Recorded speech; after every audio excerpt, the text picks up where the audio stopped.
Kanpur Dehat BJP में घमासान, सांसद बनाम विधायक की जंग, ब्राह्मण बनाम ब्राह्मण में बदली सियासी लड़ाई। निवर्तमान जिला अध्यक्ष मनोज शुक्ला का बड़ा बयान। बीजेपी के मौजूदा चारों विधायक भ्रष्ट, चलती रेलगाड़ी में सवार होकर बस लूटने में लगे हैं। प्रेस वार्ता में पूर्व जिला अध्यक्ष और वरिष्ठ कार्यकर्ताओं का हमला। प्रतिभा शुक्ला और उनके पति अनिल शुक्ला वारसी कर रहे वरिष्ठ कार्यकर्ताओं का अपमान। आरोप, जातीय नारेबाजी से माहौल बिगाड़ने की कोशिश। अंदरूनी संग्राम का वीडियो वायरल। अनिल शुक्ला वारसी की उप मुख्यमंत्री ब्रजेश पाठक से फोन पर नोकझोंक। अखिलेश यादव का तंज, बीजेपी की अंदरूनी कलह पर कसा व्यंग्य। 2027 चुनाव से पहले बीजेपी के लिए मुश्किलें बढ़ी। सवाल, क्या आला कमान थाम पाएगा ये घमासान?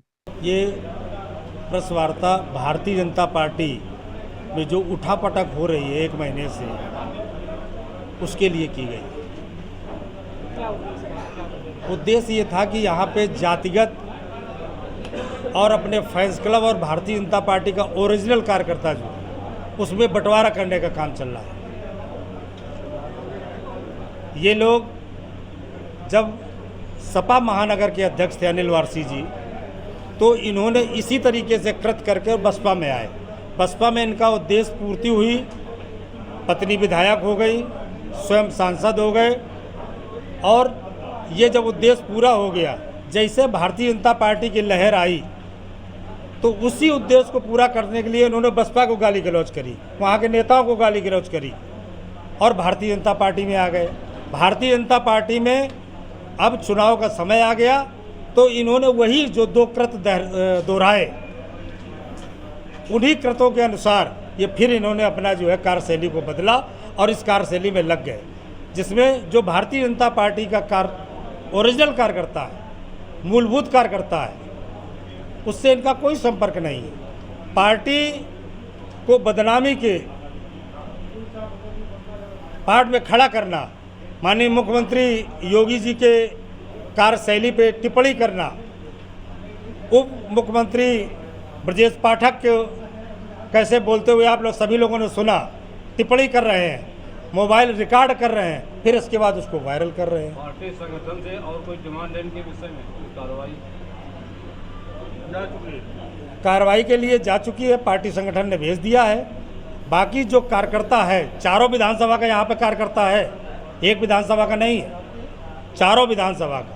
और आपने प्रेस वार्ता के माध्यम से 22 बिंदुओं में बड़े गंभीर आरोप लगाए। जी, जीरो टॉलरेंस की सरकार बात करती है, भ्रष्टाचार, अवैध खनन की बात करती है।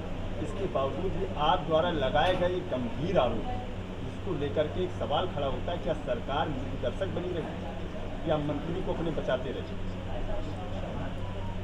ये कानपुर देहात में जो चारों विधानसभाएं हैं, ये मूल रूप से भारतीय जनता पार्टी के कार्यकर्ता नहीं है, और इन लोगों का केवल उद्देश्य है कि चलती हुई ट्रेन में चढ़ना और अपने गंतव्य स्थान पर पहुंचना। चारों विधायक। कहीं ना कहीं एक फिर सवाल खड़ा होता है कि आप कहीं ना कहीं जो पार्टी ने जो टिकट दिए उस पर भी आप सवाल खड़ा करते हैं। इन लोगों ने अपनी व्यवस्था को ये लोग जानते हैं। इसका उदाहरण मध्य प्रदेश में विद्याचरण और श्यामाचरण शुक्ला हुआ करते थे, वो हमेशा चलती हुई ट्रेन में चढ़ते थे। अध्यक्ष जी, दूसरी बात ये है कि जीरो टॉलरेंस की बात कर रहे हैं कि अगर बात की जाए तो इस समय अगर कहा यह जा रहा है कि कानपुर देहात में जो अपनी नेता के साथ, बीजेपी नेता के साथ में होल्डिंग में अपनी फोटो लगवाओ और जम करके खनन करवाओ, क्या कहेंगे आप? अब फोटो तो मैंने देखी नहीं है, लेकिन भोगनीपुर से कैबिनेट मंत्री विधायक है राकेश अचान के साथ में कई एक ऐसे युवा नेता हैं जो कि उनके साथ फोटो लगाए हुए हैं और खनन जम करके। एक भी भारतीय जनता पार्टी का कार्यकर्ता नहीं है। सत्यम सिंह चौहान खनन कर रहे हैं, क्या वो भारतीय जनता पार्टी, आप भी उनके साथ आते हैं? उनका निष्कासन हो चुका है। हो चुका है। हाँ। अब आज भी आपकी बैठक में कई खनन माफिया बैठे हुए हैं, उसके लिए क्या कहेंगे? क्या वो पार्टी है कि नहीं है? अब हमारे साथ कौन बैठा है, पीछे बैठे हैं, इसमें कुछ लोग भारतीय जनता पार्टी के पदाधिकारी हैं, और इसी भीड़ में कोई आके बैठ जाए। हम तो मूल कार्यकर्ता की बात करते हैं। सर, क्या इस प्रेस वार्ता में जिले की जिला अध्यक्ष सहमत है कि नहीं? अब ये तो राजेश तिवारी, मनोज शुक्ला, सतीश शुक्ला, अर्चना मिश्रा, ब्रजेंद्र सिंह, विजय मिश्रा, अवधेश शुक्ला, हम लोग पत्रकार वार्ता कर रहे हैं, क्योंकि ज़्यादातर लोग यहाँ पे ब्राह्मण समाज का विरोध जिसका हो रहा है, जिसकी बात चल रही है वो भी ब्राह्मण समाज की, तो क्या ब्राह्मण के सामने क्या संतोष शुक्ला ब्राह्मण नहीं थे?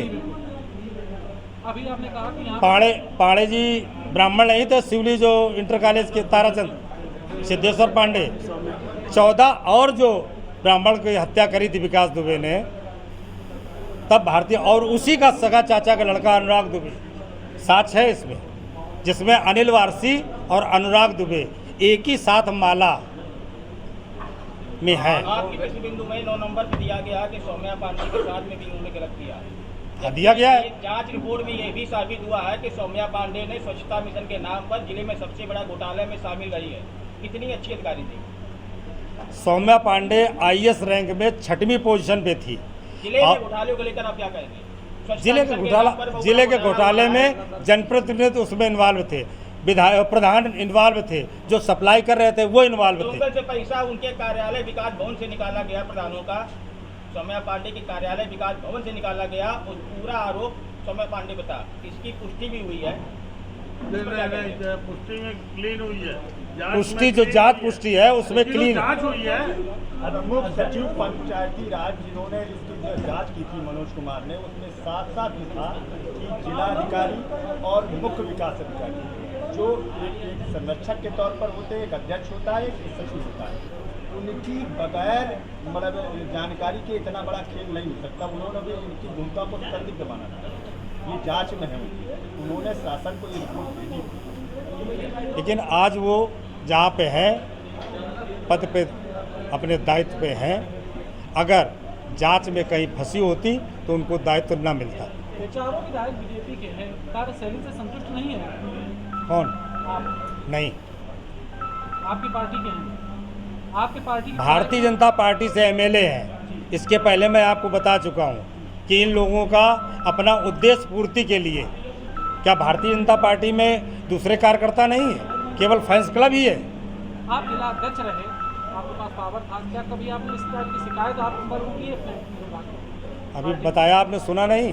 नहीं सुना। रात में एक राज्य मंत्री के पति कैबिनेट मंत्री को गाली दे रहे हैं, आप ही लोगों ने चलाया, किसी दूसरे नहीं चलाया।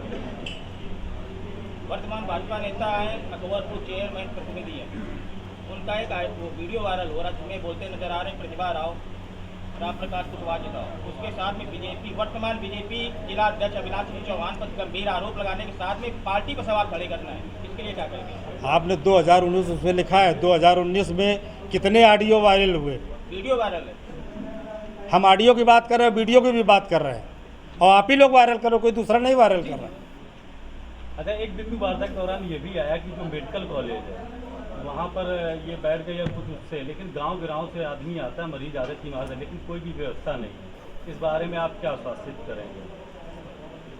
अब इसमें हम लोग जो है अधिकारियों के साथ बैठेंगे और वहाँ की व्यवस्था सुचारू रूप से चले, लूट घसोट बंद हो, जनप्रतिनिधियों का हस्तक्षेप कम से कम हो। कानपुर से आपके भ्रष्टाचार 4 विधायक और आगे भविष्य में चुनाव फिर लगे हुए हैं, तो ऐसी स्थिति में आप क्या चाहेंगे? सीटें चेंज की जाएं या वही? ये पार्टी तय करेगी, जब समय आएगा तब पार्टी तय करेगी। सर एक क्वेश्चन, ये लड़ाई ठाकर वर्सेस ब्राह्मण रही, कोतवाल की कार्यशैली को लेकर मंत्री उनके पति धरने पे बैठे, क्या मानते हैं अब ये खेमा एक और आज आ गया है, अब ये लड़ाई किसकी तरफ से? ठाकुर ब्राह्मण का कोई युद्ध नहीं, उन्होंने इसको बनाने का प्रयास किया। कोई ब्राह्मण नहीं प्रतिभा शुक्ला के साथ में। सर अहम सवाल ये है कि जब समय कार्यकाल 3 साल होता है, 2.5 साल होता है, 9 महीने में तबादला होता है, क्या अहम वजह रही कि एक ही थाने में एक ही कोतवाल इतने लंबे समय तक है? कौन मेहरबान है जिले में? अब इसके लिए तो प्रशासनिक व्यवस्था से आप जानकारी कर सकते हैं। यहाँ पे जितने लोग बैठे हैं, बीजेपी की न्यू है यहाँ पर, 2027 में चुनाव लगे, जिस तरीके से पार्टी में खेमे बदल रहे हैं, इससे 27 में क्या असर पड़ेगा? किन लोगों को टिकट मिलेगा? ये पार्टी तय करेगी। सर इतनी दिक्कतें आई थी इसकी? कोई दिक्कत नहीं आएगी। जो भारतीय जनता पार्टी का मूल कार्यकर्ता है वो पार्टी के लिए जी जान से लगेगा। इस जो 2027 का इलेक्शन आने वाला है, क्या इस जो है मन से आप जो आपके जो पार्टी के वरिष्ठ नेता हैं उनसे ये मांग कर रहे हैं कि जो पार्टी के ही लोगों को टिकट दिया जाए, बाहरी लोगों को टिकट न दिया जाए? नहीं, ये विषय पार्टी तय करेगी। अगर जी अभी आपने डिप्टी सीएम का जिक्र किया था, बरौली कांड होने के बाद उन्होंने पीड़ित परिवार से बात की थी, क्या उन्होंने जो अपनी बात कही थी उस परिवार को उतना न्याय मिला, उनकी मांगे पूरी हुई अभी तक? अब उसके पीछे उसी समय एक विवाद हुआ था, आप लोगों ने ऑडियो वीडियो दोनों वायरल किए थे। उसकी जिसकी माँ और बहन दोनों की मृत्यु हो गई थी, वो यहीं पे उपस्थित है। जो डिप्टी सीएम ने वादे किए थे वो क्या पूरे किए अभी तक? जितना यथासंभव था उतना पूरा हुआ, लेकिन यहाँ के लोकल, क्योंकि वहाँ एक लाइन खिंच गई थी। किसी के कारण नहीं हो पाया। न्याय मिला है आपको परिवार को जितना वादा किया डिप्टी सीएम ने? मिला है? बताइए आप क्या कहेंगे इस पर? अभी किसी ने बोला ना कि यहाँ का जो लोकल मंत्री था कितना समय चाहिए उसने इतना हस्तक्षेप किया, डिप्टी सीएम ने कितना न्याय दिया? उसने इतना हस्तक्षेप किया कि उसको न्याय नहीं मिल पाया। आज तभी विधायक हैं यहाँ पे, 4 सांसद लगते हैं, 5 बीजेपी के हैं, 3 सपा के हैं। किस जनप्रतिनिधि को अच्छा मानते हैं? मतलब किस जनप्रतिनिधि को अच्छा मानते हैं? 4 विधायक हैं यहाँ पे, 4 ही सांसद लगते हैं। हम जिस विचारधारा में काम करते हैं, हम उसी विचारधारा के सांसद को अच्छा मानते हैं। आखिरी सवाल, यूपी के अलग अलग जिलों से बीजेपी नेताओं की जो जमीन पे रहते, जनता के बीच में रहते, तस्वीरें कि अधिकारी उनकी सुनते नहीं है। आज इतने लोग यहाँ इकट्ठा हुए हैं कानपुर देहात में, क्या मानते हैं अधिकारी आप लोगों की सुनते हैं? 100% सुनते हैं। ठीक है, धन्यवाद।